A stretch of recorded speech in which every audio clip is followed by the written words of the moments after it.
तो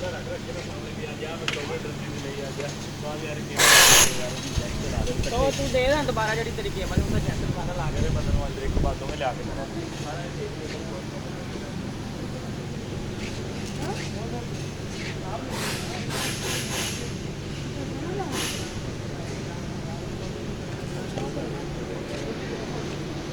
अच्छा चल ठीक है।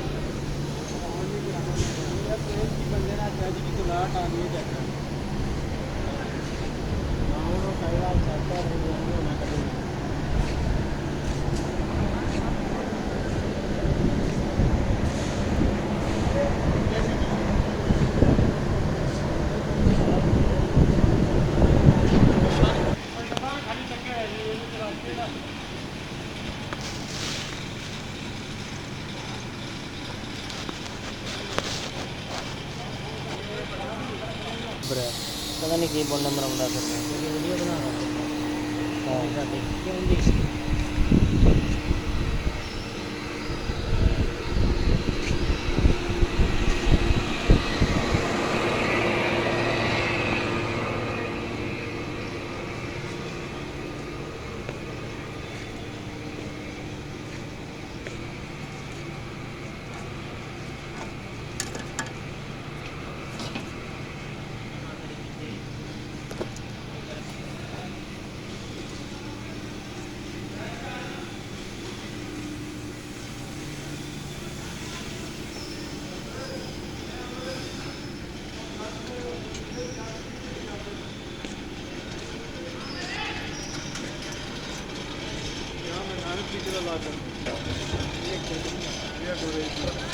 चार्जर नहायो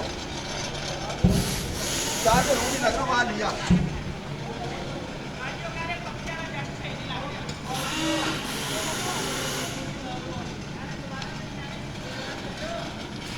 बाहर रहने का होने वहां पर दूसरी बिट लग रही है।